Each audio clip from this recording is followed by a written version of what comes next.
Hi everyone, and welcome to Series 2 of the Confidence Conversations podcast. I'm Gail from Enrichment Coaching, and I'm a personal development and confidence coach. My vision is to live in a world where people feel confident to be their best authentic version of themselves every day. I really want to empower people to take action through exploring what I like to call their confidence DNA and how they can enrich it. So my style of coaching is really informal, it's conversational, and it will always be all about you. I'm not all about models and theory, although I do believe they have their time and place. I'm really actions focused, I'm direct, and there's no fluffy stuff involved. And I'm a big believer in pulling up your big pants and going and getting stuff done. Now, I love to make a difference to those beliefs that you have about what you think you can and cannot do. So if you've been thinking about how one-to-one coaching might work for you and you want to find out more, then get in touch through my website, which is enrichmentcoaching.co.uk, and you can find my links at the bottom of each show notes. So enough about me. I'm really excited to be back with Series 2 of the Confidence Conversations podcast with some incredible guests who are ready to talk honestly about them and their confidence.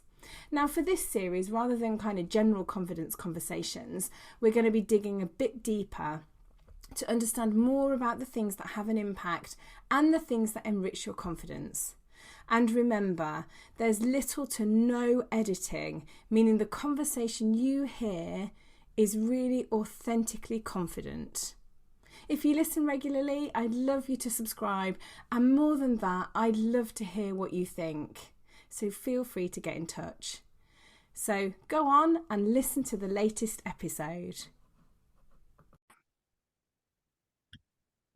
Hi everyone, and welcome to this next episode of the Confidence Conversations podcast.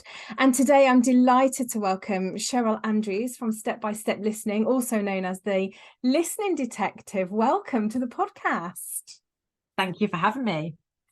So one of the reasons that I invited Sheryl onto the podcast was because I heard her do an amazing talk at a networking event about overwhelm. And not only did it completely resonate with me, and I took away lots of things about how to think about overwhelm differently and how to manage it, but also it comes up loads in coaching as it does for Sheryl as well, which we'll come on to talk about. So yeah, the theme is going to be about overwhelm and confidence, but also we're going to find out a little bit more about you too. So why don't you start by just telling us a little bit about you and your business? So like you, Gail, I'm a coach. Probably the thing that's a little bit different is I'm also a listening skills and feedback skills trainer. So a lot of what I do is work with entrepreneurs, managers, parents who want to do delegate or ditch with more confidence.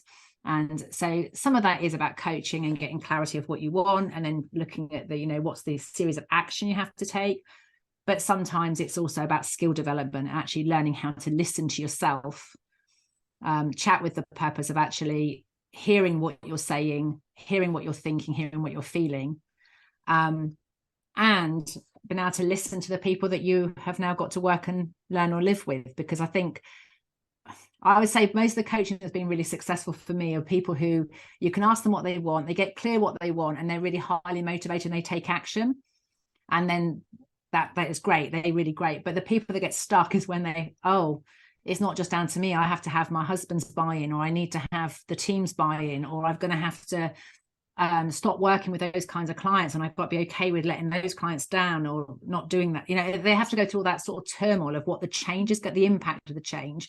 And I think some people unconsciously preempt the change and therefore don't take action, and then they get themselves in a muddle and become overwhelmed and frustrated because normally I'm so good at taking action, but why don't I? So yeah, that's the long answer to say I unpack all that to help them work out what happens when it's working and what's happening in between it working and not working. So they find their own individual process and their own way back to clarity and confidence. And I bet already there's people out there going, oh my God, that's totally me. Because I've just gone, oh my God, that's totally me. And you're right about action, aren't you? Because you know that my big pants are all about going off and taking action. But sometimes it isn't just about you. It is that, the impact of that. Yes, you can go off and you can do it. But actually the impact is the thing that brings the uncertainty, that then makes you worry and feel, you know, the what ifs, can the inner critic, all of that kind of stuff goes on and with it, doesn't it can happen so unconsciously. I think that's the thing. And I think when you've got someone that really listens and asks questions and you get to hear those thoughts back, you think, I mean, I'm working with a clean coach at the moment myself, because I'm working to get the second book out of my head. It's not until you hear them repeat your words back, you think, oh, I didn't even know I was thinking that. Oh, and it's lovely, because you go, oh, that's what's been stopping me. Oh, I can sort that out now. I know it's that. But it's like you can't put your finger on what the problem is. And I guess my own personal journey is I've always been really good at motivating and managing other people. My siblings will tell you that I was bossy as a child, that I'd get them to do the dusting, one to do the dusting and one to do the hoovering, so we'd get the work done. They would argue that I didn't do anything. I would argue, of course, that actually I was motivating, managing, organising, strategically planning. And I'm sure I cleaned the bathroom as well, but it's only now I go, actually, and I think people who are really good action takers, I think the busier they get and the more people they have to manage, whether it's a growing family or, you know, a growing team or more clients, the busier you get, what the common thing seems to be, they end up with no time to think about what they would like to have happen, which is why coaching is so good, because it asks them what they'd like to have happen. But if you what you want is one of you, actually you need someone that does you. That's when I got stuck myself personally. So I worked at a bank for 12 years, then I worked for Slimming World as a consultant. But it was when I went through my divorce, the first, I hope I'll never have another one, I'm happily married now. That like outside everyone saw me as this positive person, but inside I'd failed. And I was really trapped, because if I told people how I was really feeling, I might they'd lose confidence in me. And so I was really stuck with what to do. So that happened when I went through the divorce. It happened again when my mum died. It happened again with my daughter and teenagers, and the joy of that, and the blended family. And it was always when it would affect work because of what was going on personally. And each time, what I discovered is I was really good at motivating other people because I could hear their stuff outside of me and see it outside of me. But the overwhelm would come because I couldn't get what was in me out, so I could hear and see it like I did when I helped other people. And that's when I came across clean language in 2008, that really sort of like transformed my experience of myself. Is like having somebody else repeat my words exactly back to me and go, is that what I was thinking? Like, and even now I'll record the sessions if I have a session with somebody, and I listen back to myself, because then I can do it as I would if it was my client. Yeah, that makes a lot of sense. Actually, I've just come from an accountability group, which I surround myself with different groups of people because I think it's important to do that. And obviously I have supervision and coaching and that, but I have this little accountability group, and actually I don't interact with these people on a day-to-day, you know, I don't network with them. And actually in there, what they do is they do that for me, and they do this kind of, clearly not in a, you know, in a clean trained way, but they do it in a way that I go, oh yeah. And actually I was just driving back to meet with you, and I just suddenly thought, God, I don't actually think the question that they asked me, I haven't verbalized that out loud like that before. So those things are really powerful, aren't they, where you can have somebody around you to just, you know, make a bit of sense of everything, I think. Which is, for me, actually, I don't think I get too overwhelmed, but when I start to feel it is when things maybe start to feel like they're getting a bit out of control. And I sometimes describe myself as like air traffic control, you know, when you've got all of this stuff going on. So you're maybe busy with clients, you've got some clients that are, say they want to work with you, but they haven't quite landed yet. So they're on like final approach, or they're circling. But also you don't want to forget about the stuff that's on the ground as well, and how all that's moving around. And then I start to feel like, oh, I'm so that's how I express kind of my overwhelm. And I know you love a metaphor, so there's my air traffic control one for you. And what they've just helped me to do is to just put that in its place. So I'm feeling okay with my air traffic control at the minute, but it could so quickly get out of control. And that's the beauty of the metaphor.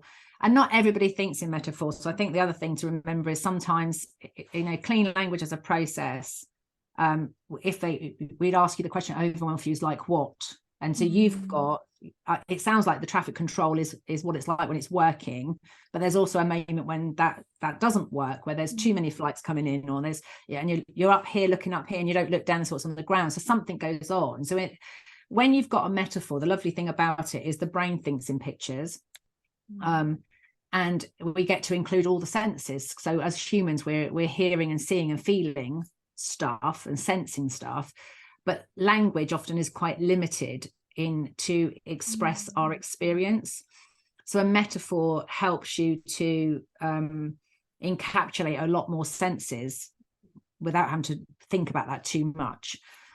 And so the work was originated by David Grove back in the 1980s, working with Vietnam victims with post-traumatic stress. What he found is, if he looked at loads of transcribes of therapy sessions and realized that the patient was finding it hard to answer questions where it had been colored, if you like, or dirtied, as he was, they've added in their inference. They've made up something about the person. Whereas he found if you just ask questions of what they actually said, and particularly if they use a metaphor in their language, ask them, anything about that, or that's like what he found is they got to be able to understand very complex systems. And obviously humans, we are complex systems. You can understand the system much quicker, and therefore you can change it quicker as well if that system isn't working for you. And they reckon we use metaphor in sort of every 6 words. So you've got the really obvious one, like, it's like a air traffic control. But there's those ones you sort of use, like, I need to get on top of things, or I need to get over myself, or I need to get my head down. We're all using this kind of language that actually has a metaphorical almost like a connotation. And you just took me right back there when you were just saying those things. So I know I went to one of my supervision sessions where the first thing I said was, I need to up my game. And my supervisor was like, right, hang on, what do you mean by that? And I didn't mean, I guess I'd come away from that session thinking, actually, I need to do a better job, was what I was saying by that, when actually what I needed to think about was, well, maybe what could I do differently? It wasn't about being better.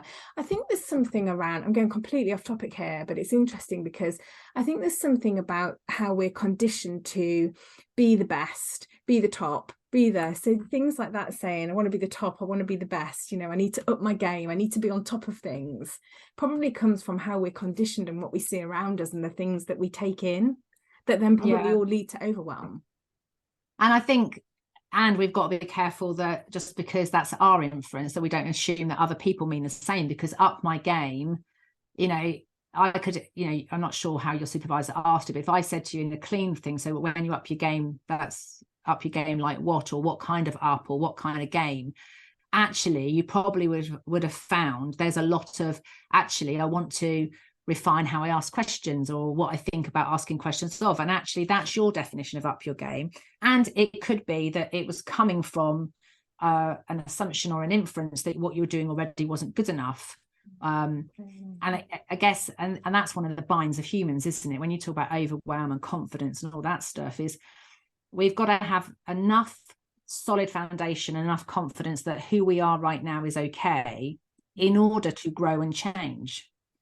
And so if you constantly feel like if you're constantly having to be in that cycle of improvement, and there's no pause to go, oh yeah, I'm okay, I'm all right, then we could get critical of ourselves and we'll be wanting to change, but we can't, which is where the first book, Manage Your Critic from Overwhelm to Clarity, came in. Is I realized that people could come to me for coaching, but if they were overly critical of themselves, then all the time they were criticizing what was, they couldn't make any changes yet, because actually they hadn't dealt with the changes that had already happened. Their system was already trying to process, reject, whatever it was doing, it couldn't keep up with the changes that had already happened, or hadn't happened fast enough, or weren't going quick enough, or whatever the criticism was. And so I found I had to be able to, and I guess it brings back to that overwhelm. We can get into this thing about confidence and stuff about, I hate the expression with a vengeance when people say, stay away from mood hoovers and negative Nellies, because actually part of change is we sometimes have to explore the thing that isn't working. And if you're never allowed to talk about what's not working, how do you get out of your bind? If you've always got to be positive and you've always got to talk about what is working, how do you change the cycle if you can't get from what's not working to what is working? And so my training was, you ask questions, what would you like to happen? And your intention is to help them talk about what they want. And as you're listening to hear if they're talking about something that's resourceful for them, maybe something that could work better or something that has worked in the past but isn't working at the moment. You're listening if they're talking about what the problem is. They might talk about change, and you ask questions of the outcome. But sometimes that part of their system that's the problem or the frustration, it's like been ignored for so freaking long. It's like a 2-year-old that will not give up until you actually listen to it. So I remember a chap, I just written a blog about it, actually. I worked with a long time ago now, but he came to me and said, I want to be more patient. And so I'd asked him, well, what kind of patient? And that's like, what? But it didn't matter what questions you asked him to put his attention on the positive, if in that, the outcome. The frustration kept going. I'm so frustrated. So we asked the frustration, it's like what? And what would frustration like to have happen? And where does frustration come from?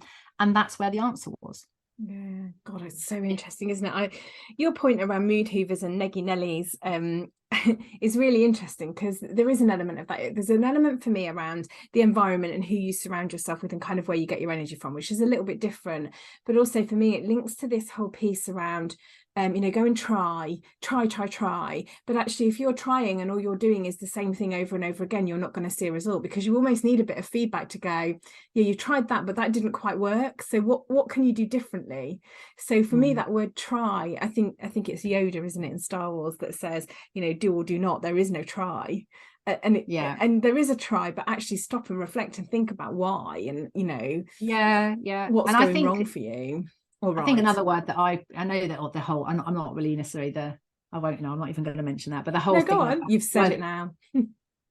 Well, it's because I don't have enough confidence in my knowledge about it to be critical of it. But I know that in some sort of NLP circles, they might say, if you hear them say just or try, and they kind of jump on those words and they almost like attack people for saying the try word. Whereas actually, if you said what kind of try, and actually were curious about what does that try mean for that person, for some people it's like, it is, well, I just need to give it a go. It's an experiment. I have no idea. I'm going to try this, and then I'm going to get some feedback, and I'm going to find out if it works. And try sometimes is, do you know what?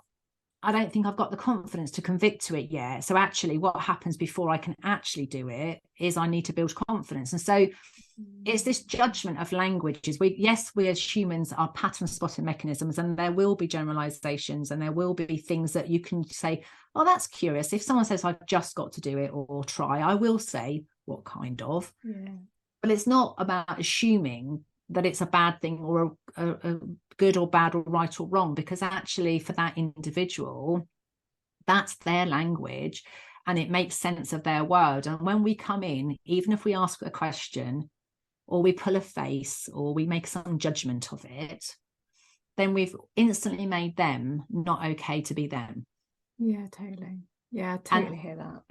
And people, if they don't feel okay to be them, then they've got to deal with that before they can even start to think about what they want and what they want to change. And the irony is, when you've got people in a team who talk about things that don't work or not going well, they're often a vital part of a team, in that they are somebody who can see the forecast of things that get ignored. The positive people go, yeah, let's go do it, and they don't even think about what could go wrong.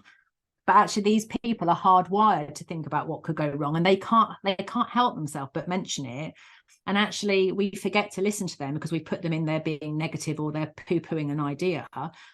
But if you start to value that as a strength and you recognize that's a good thing, then actually you go, okay, so where's that coming from? And you get more information from them. You find out they actually knew so much more than you did. And that actually they're not being negative, they're being really good, because you've made that mistake 22 times already. Exactly. And you're ignoring it. Yeah. And sometimes people get in a pattern, I think, with telling the woe is me and what's not working story, because it becomes familiar. Yeah. So it becomes comfortable. It also is that human beings like solving problems. So if I sat down and go, oh yeah, my husband's done this, or my team member's done that, somebody else is more likely to engage and listen when they think that you've got a problem to solve. If I sat down every time I spoke to you, went, do you know what, my life is just so perfect, I am so wonderful, everything is awesome, I am just great, you're listening and thinking, well, there's nothing for me to do here. And so we get bored. So actually we get bored of listening to people who are not talking about what's not working all the time. We can get bored of listening to people telling us how wonderful they are all the time because we haven't got a problem to solve. And actually that's really reflective of what our own brain is like. It's, you know, it's a fact that the human brain is in conflict with itself. Yeah. Between wanting certainty and uncertainty. So we like things to change because it gives us new patterns to spot, it gives us something to learn and grow. But if, you know, it changes too quickly and too fast, the bit that likes to be able to predict and anticipate what is going to happen and has some certainty about it gets overwhelmed because it doesn't know if it can't anticipate. But equally, if nothing changes, it starts moaning like hell that we're bored and we're just doing the same thing and we're going around in circles. So it's a fine balance for humans, you know, and you have to find your own inner system. When people talk about work-life balance, I think it's more about that balance between enough change to stimulate and make you feel alive and like you're growing and learning versus too much stimuli and change that you can't keep up with yourself. And so that's often at the heart of it, is actually too much or not enough change for you to feel like you're developing and growing, rather than you've lost all sense of who you are because now nothing resonates with anything you already currently know or seems to connect with you as a person. And I going back to the sort of negative Nellies, I know that the irony of it is the people that are usually complaining about the people who are negative are often the ones that are not willing to listen. And the reason they're repeating the story is because they haven't been heard. Yeah. And until you really listen, and you repeat back exactly what they're saying, they never get to hear themselves. And so they keep telling the story, but it's the quality of the listening that's actually part of the problem. I'm not saying it's all of it. And until you actually listen back, and I have worked with clients I worked with a client recently, she has skirted around what she wants. And she's kind of mentioned it, and we've done everything to do with confidence to build up, because she kind of knows what she wants, but she's not going to say it out loud. So we've worked on confidence. It took her 18 months before she actually said, what I want is this. So it's a time thing with some people. It's just, it takes time sometimes to build the courage to actually even go there and admit. In this case, it's like leaving a job and the security of a job, or leaving a husband, or but I think that's a really interesting point that you've just made as well, about having the confidence to say it out loud, and you've referred to that a couple of times. And so I guess I'd love to know, because we talked about this before we press record, that one of my questions to you is, well, what does confidence mean to you then? I think there's lots of different kinds of confidence, but I guess my confidence for me is a deep sense of knowing within myself that I am okay and I will be okay. And my metaphor for it is I've got like an inflated gold heart that pushes my shoulders back, and it expands my chest so I can breathe easily, and I've got enough room in my diaphragm. And that usually results in that then cognitively I've got oxygen and blood in my brain because I'm breathing well. And then because of that, I feel grounded on my feet. And because when I've got that confidence and it's like that, it's cognitively I can process. It means I can also look back and remember things that have gone well.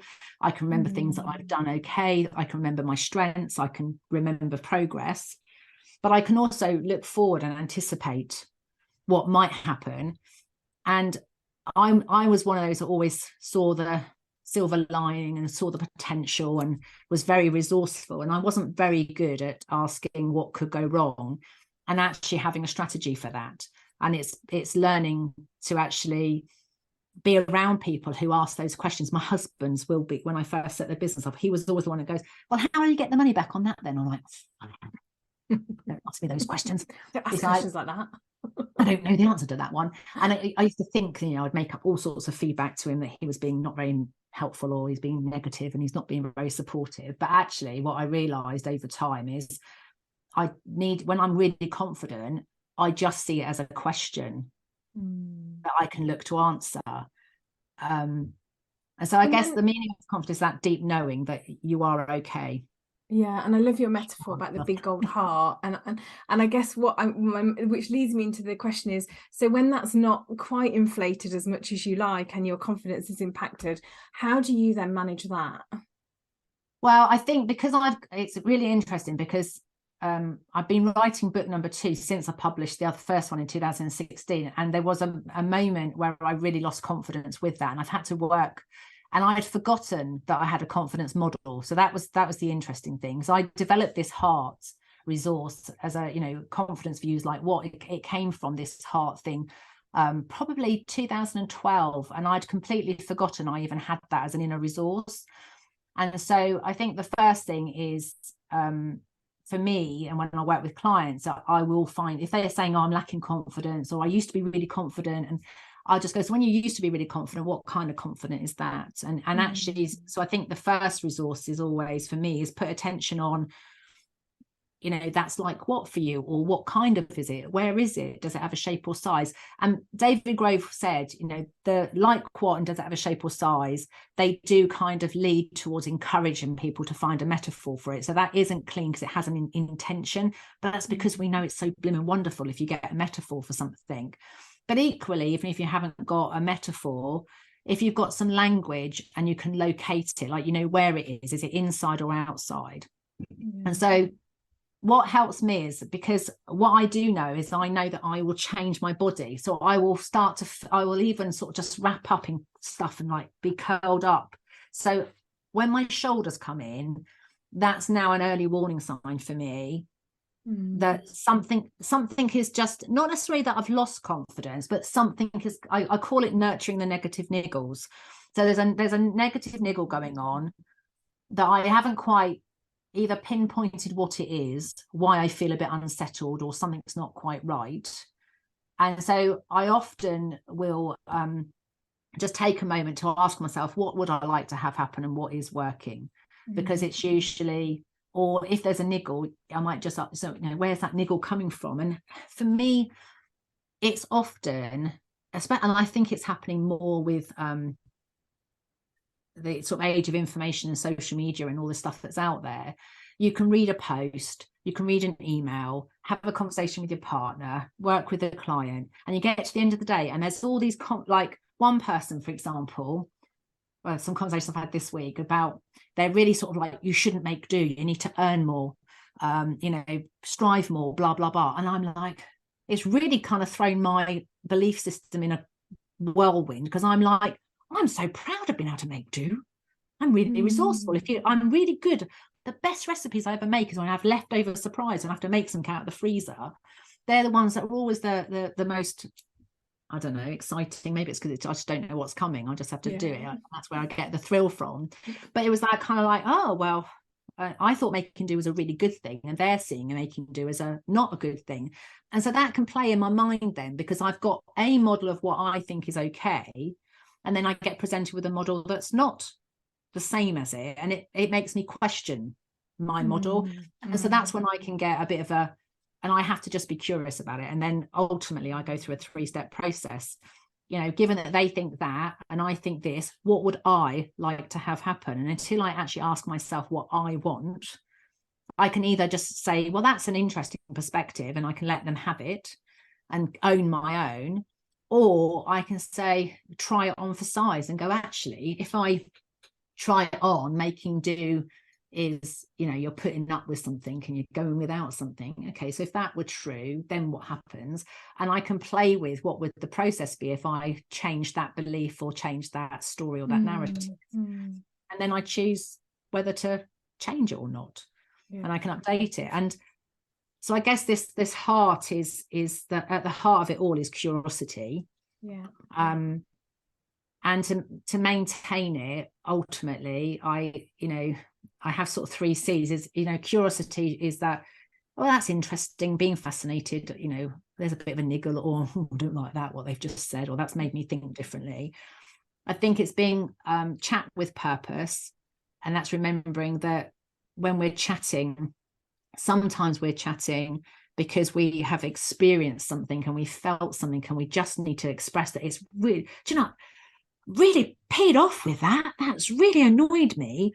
And sometimes we just need to vent it. And sometimes we need questions to help us stay curious with it. Yeah.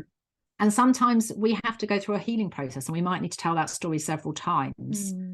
And so for me, it's about chatting with that purpose of, letting out whatever's going on inside of me, but doing it with compassion and kindness and love. Because just because other people say you should be able to do it quickly and you should be able to do that and you ought to do this, even if I really want to do it, sometimes it will take me a little bit of time to change. And the last thing is, you're conscious of your thoughts, is because I might say one thing to somebody, but I might think something different. And that's not that I'm being dishonest. It's that actually I used to think, in fact, that's when I used to lose a lot of confidence in myself, because I've got a real high value of honesty. So I would say to them, yeah, I'm really great. But inside my voice is going, yeah, you're like, whatever. And I felt like I was being dishonest with them and with myself. But I've realized that it's that conflict between the certainty and the uncertainty, and there's enough change and not enough change. And actually, I can be okay for another 10 minutes to hold this space for you, and I'm really going to be okay. But if I do keep doing that all of the time and keep holding space for others, and I don't come back and listen to my own thoughts, and I don't listen and be curious about what I'm thinking, then my confidence will go down. Because in the 2 or 3 serious instances happen in my life, it's always come down to my attention was outside on what everybody else was doing, and I was ignoring the thoughts and feelings I was having. Because I'm used to just pushing through the discomfort of change. I'm quite happy to do that. But what I was missing was actually that change wasn't right for me. I was doing the change because someone else had told me to, or I had to, or my mum died, I didn't want to go through that change, but I had to go through it. It is what it was. And so I was often pushing and ignoring my own feelings.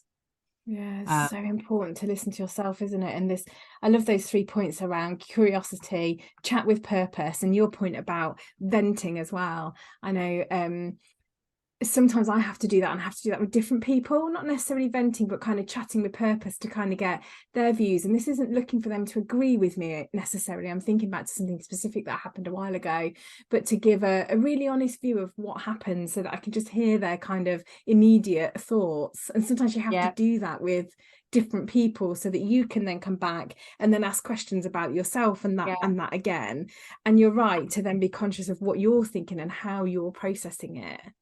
So, and I think can I just add something on a listening thing to help people understand? Because I think we're not taught this at school, that in order to listen to yourself, sometimes all you'll need is time, where you're just on your own. Sometimes you'll need questions that train your attention on certain things and certain aspects. And so that's why journaling, or doing, watching YouTube videos and reading self-help books, you can listen to the questions, you can read them in your head.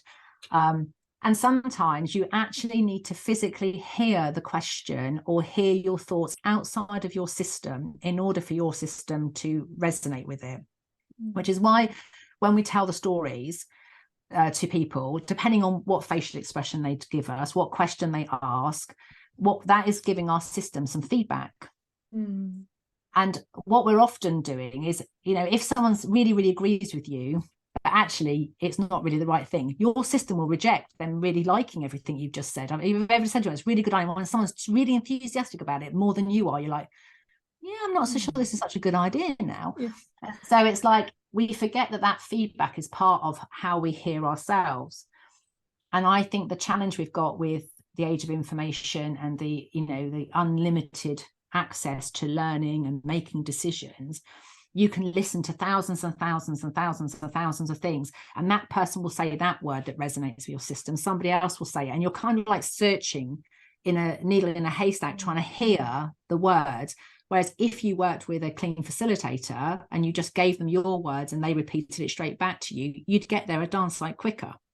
And I think that's a really good point, actually, you know, because I think, and I hear this a lot, where people go off and they want to, I'll just do this bit of research, I'll just do that, I'll learn about this, and then I'll be good to do this, and then I'll be good to do that. And actually, sometimes you just need to have one voice, don't you? One voice, like you said, that can help you with clean language to repeat back or to really listen to what you've said, because we just get, I guess, overwhelmed with all of the information around us. My next sort of question that I wanted to ask you, which is deviating slightly off our questions, but not too much, but was around how you define overwhelm, and then how somebody could manage it, because it's something that comes up a lot, like I said right at the beginning, in coaching, and obviously I heard you talk about it quite passionately at a networking event. But I think aside from all the coaching stuff that we both know about, how do you define overwhelm, and then how can we manage it kind of really simplistically in a really simple way? So I think that's it. I've written a book about it, and I'm still not clearly coming out with words right now. So overwhelm, I guess the thing is, I've modeled overwhelm with lots of people, and their models are all different. But the general the three things that come in to the common, if you like, is there's more the causes of it. So overwhelm, I think, is the metaphors I've had from people are your head's in a cloud. They'll say things like, I can't see where I'm going. Or they feel physically stuck. So it feels like my feet are in treacle, or my ankles are in chains, or I feel like something's physically holding me back. So there's a stuckness feeling, and there's usually a lack of clarity, or I can't hear myself think, or so they can't see, and they can't hear, and they can't feel a way forward. Usually is the sort of general sort of is the impact, if you like, of overwhelm. The cause of it, or the solution, is usually that they are stuck making a decision. And so the first thing is to ask that question, what would you like to have happen? Or if it was just the way you'd like it to be, it would be like what? And some people can the minute you ask them that question, they're like, the clouds part, the treacle melts, and they go, oh yeah, I want to be over there in that field with the meadow and the flowers, and it's all lovely. And they absolutely now know, like, overwhelm just goes the minute they can clarify what they want. But we've kind of touched on it before, is that if what they want is to end their marriage, or leave a really good paid job that their family depend on them for, or move countries, and they know that they're going to leave their elderly parents away, they're kind of already anticipating the change, even before they won't necessarily say what they want. And so they often have to either take a sort of step over and go, actually, let's look at change for you is like what, and managing change for you is like what. Because actually the one thing we've all done as humans is we've constantly been changing. And so what often we're doing is we're out there searching for something, but we've all got our own internal model of change. So I know, for me, I need to be conscious of my thoughts. That helps me identify what change I've been through before, what change is coming up. I often need to have a very honest conversation with myself about whether I really want that or not. And it has to be helpful. So I can be honest and be brutal, or I can be honest and I can be kind. So I talk about honest and helpful conversations, both with myself and those that are going to be impacted. I think when you go through those things with change, you also have to accept and acknowledge that which you cannot change. So, the two turning points for me was my mum dying and my teenage daughter at 16, which I'm very thankful. She's 28 now, and we've got a great relationship. But she was on the streets living, and she was 16, and we had a perfectly good home, and I loved her and I wanted her to be here, but she didn't want to be here.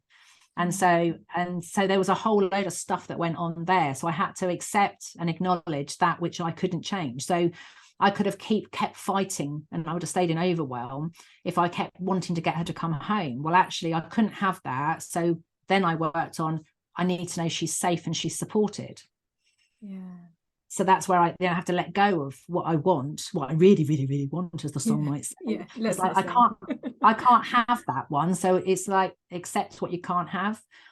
And then it is noticing the niggles. I think it's that I nurture the negative niggles is an expression I have, because the minute we start talking about change, our own system will either want more of it or less of it. And so it's just noticing what's bothering you. And during this particular period, when I was going through, I had my facilitator in here for the day.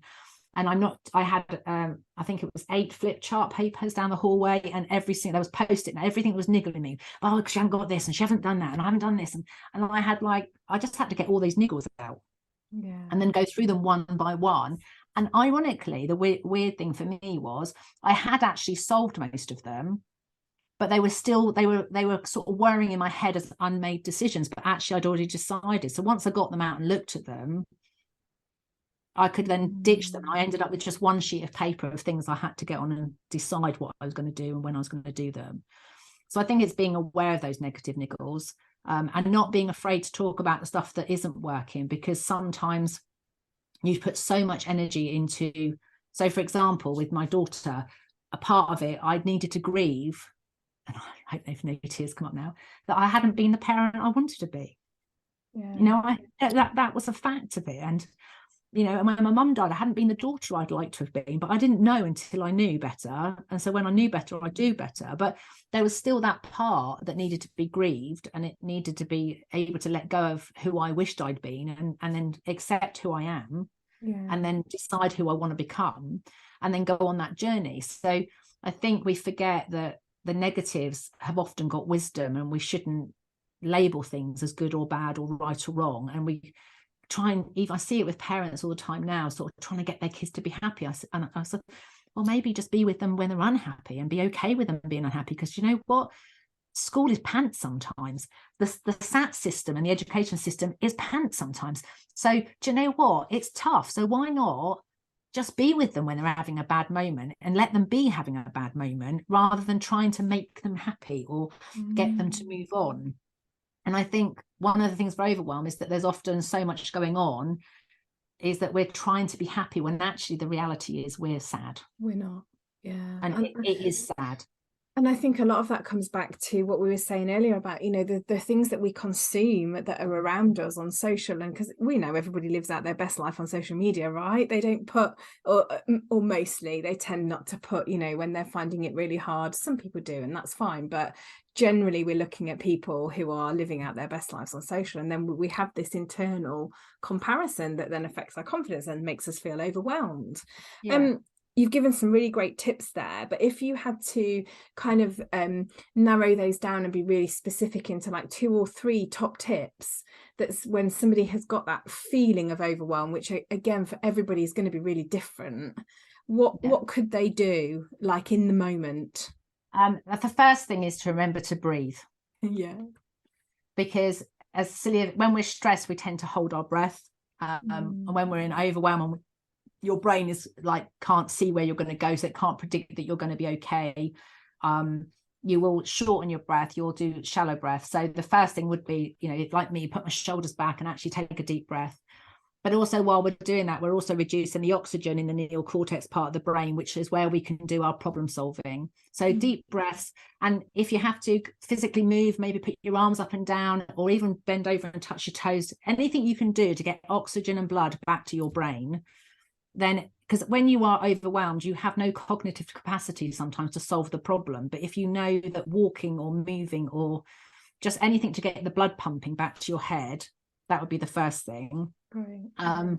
And what happens then is that instantaneously, because you've done that, you've got your endorphins going, your stress chemicals reduce, your cognitive ability will improve. And if you add into that, something that says, you recognize that you might be worrying about what could happen, or you're upset about what did happen, but actually right in this 30-second window where I'm regaining my composure, I am okay. Because often what the problem is we're trying to solve something that's going to happen or has happened. And what we need to do is remind our system that in this moment, I am okay. Yeah. because if you don't, then you can't, your system's already on high alert, fight, flight or freeze, and trying to protect you, and therefore it's just looking for everything that could go wrong, and that just makes things 10 times worse. Once you've got that settled thing, is train your attention on what you want, outcome focused. So recognizing that there is a time to chat about what's not working and what doesn't work. There is grieving, there is loss, and there is a purpose to do that. But ultimately, what you want to do is train yourself to what you want to do and what you do want, because you, your own system and people around you can't help you if you don't talk about what you want. It's like going into Asda's and talking to the security guy and saying, I don't want bananas, I don't want eggs, I don't want bread, I don't want milk. And they look at you and go, I really want to help you, but there's all of that over there that I could try and guess what you might need. And that's when you have all these suggestions coming in that don't help. Whereas actually, if you can think about what you do want, and it's not always easy, and sometimes it's a process to get from don't want to do want, and you might have to sit with what you don't want for a little while before the little clues come in of what you do want, but proactively train to think about what you want. Yeah, and sorry to interrupt, but sometimes knowing what you don't want eliminates those. So in your Asda example, I don't want bananas, I don't want apples, that eliminates those from that, doesn't it? So then you start, sometimes knowing what you don't want does help you to get to where you do want to be. But again, if you can get a metaphor for what's not working, because I think the hardest part is people don't go and ask for help because they don't know what they want, they just don't want what they've got. Yeah. So if you go, so what you've got is like what? And if it's like a quagmire, you go, okay, when it's a quagmire, is there anything else? What's working about the quagmire? So if you can't get to outcome straight away, maybe the quagmire actually, treacle, often it's forcing people to slow down. Yeah. Clouds, stopping them to look at everybody else and what everybody else wants. Actually, it's about listening to your own systems. You can't see what everybody else needs or wants, so what do you want? So those what sound negative have often got a resource, so you might take a longer route to get to it, but the point is that the top tip number 2 is whatever you find out what works for you to get from here to here, but your goal is to get to outcome. That's what you want to be able to talk about, what you do want. And you might have to listen, catch those thoughts going, I'd really like to, I keep saying to my husband about retiring, and then I don't really want to retire, I just want a little bit more space for things, so I've got to be careful what words I'm using, but I'm catching that, I'm saying it, and I'm like, well, I'm getting that, I better be careful what I wish for, so make sure that's really what you want. Language is so important. Sorry, I interrupted again. It's so important. It's that's the joy about conversation, isn't it? It's two-way rather than when it's coaching. It's very much about the person who's talking. So I think number 2 is be outcome focused. Number 3 would be just think about the quality of the feedback you're giving yourself, and what you're inviting from other people.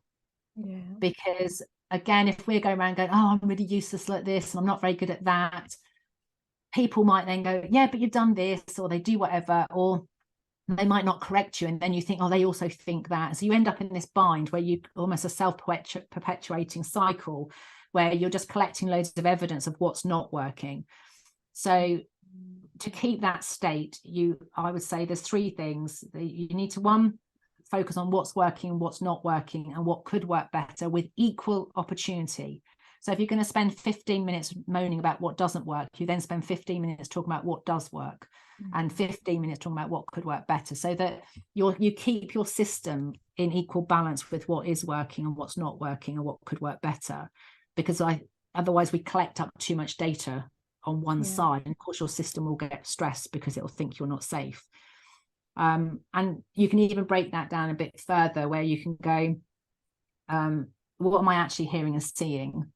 What am I making up about that, and what's the impact? So somebody just screwed their nose up, and so I infer that I'm not good enough, and the impact is I feel useless. Okay, so it's just being aware of what the evidence is, and equally when you say you're wonderful, what did you hear and see that tells you you're wonderful, and what's the impact of being wonderful? Because we often just talk about either the impact of it, mostly we're talking about inferences, stuff we're making up, and it may not be true.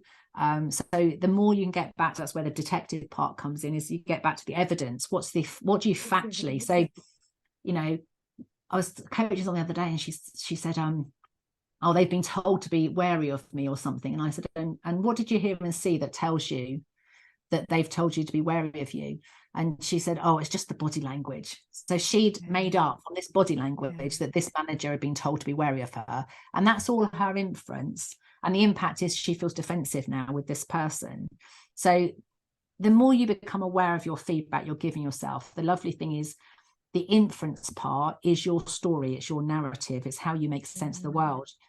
And even if it were true in this particular case that this person was being wary of her, that story isn't helping her to stay in that state of curiosity because she feels threatened. So it's like, well, even if it's true, just the bit that's in your control, if you change the story, you change the feedback you give yourself. So even if she's being aware of you, but you think you're in a great place, the feedback you give yourself can influence whether you go into, stress and overwhelm and chemicals. And the last bit is, if you try all of that on your own, ask for help. Yeah. And I was just going to ask you actually around, the quality of the feedback and who you're inviting it from or what you're inviting. I think it's about who you're inviting it from as well. And I know we talked about the negative Nellies and that kind of thing, but actually there's a risk here, isn't there, that you get it from somebody who's going to tell you what you want to hear. And actually that's not then helpful either, because then you're not going back to our thing about trying and trying and trying. You're not then going to be able to make a change. And that brings me on to a bit I didn't mention. I said to you that we had, you get curiosity and you've got to have, and there's this, so it's clarity of what you want. And then you've got to know your model, your relationship with change. But the other thing is about your confidence to learn new things. Yeah. And I think it's about knowing where you are in your own learning cycle. So I do quite a bit of work with Karen Williams with the book mentors. And so if you've been pouring your heart into a book, at some point someone else has got to read it. Now, it's about you understanding what other people's strengths are. So I know if I give it to my dad, he's going to rip it to pieces for grammar and typo. That if that's not where I'm at, and that's not the feedback I need, I don't give it to my dad. Because that's his strength, that's his patterns. But if I do need just, we say to them, perhaps give it out to your clients, people who have worked with you before, and get them to read it and tell you whether it resonates with their experience of you. Because often, if you're quite fearful, you might need a bit of encouraging feedback first. You might need some cheerleaders. But secondly, then once you're confident in it, you've got more confidence in the learning process, then you might want some real sort of, you want proper feedback that's going to tell you what needs to be better. But if you've got nothing, you don't feel very confident yourself, and then all you get is negative. I've seen people stop in the writing process and not do anything at all. And there was one other thing that you've mentioned, and I just want to touch on it, you said about different people. If you are needing to chat with the purpose of healing, sometimes you need a different voice that will activate the part of you that's hurting. So whether it's something when you're a child or a teenager or a recent incident that shocked or upset you, which is why I know I'm not the coach for everybody, because the pace that I speak, the accent I've got, the gender that I am, the height I am, not so much on Zoom, but when you're working one-to-one with people, people don't understand that if I asked you the same question face on, and I stood behind you and asked you the same question, you'd get different information. And that if you ask the question 6 or 7 times, each time you get asked the question, you get taken to the edge of your current awareness. So I think people often try counselling or try coaching, or they try talking to a friend, and then they think, oh, talking doesn't work. But if you could go with one thing, is just see it as a learning process and notice what worked with who. And that was what I had to do when when it all fell apart with Paige. My husband said, well, what do you tell your clients to do? And I was like, oh. And I realized that I needed one of me, but there wasn't one person that could do all of the different listening I do. But my husband could do this bit, and my best friend could do that bit, and my team and coaches could do this bit. And so actually I managed to get what I needed, but from different people. So when I need this kind of listening, I go to this person. But you have to pay attention to the feedback your system's giving you and start to track the patterns and the processes and what works and what doesn't work for you. And then you can set your listeners up for success, because otherwise all you ever do is criticize people for not listening, when actually they have listened perfectly well. They just didn't respond in a way that was useful for you at that moment. Yeah, and I think that brings us right back around to my point that I was saying about who I surround myself with. is quite important, because I know I get different things from each different person, and that is quite important to me, actually. But back to your point earlier about trust, you know, they have to be people that I trust, that I know aren't gonna, I don't know, that are just going to tell me the truth, and actually I'm going to take it in how they've intended it. That's quite important to me. So look, Sheryl, I feel like we could talk forever, because it's so interesting. But just if we just wrap up, where can people find you if they want to know more?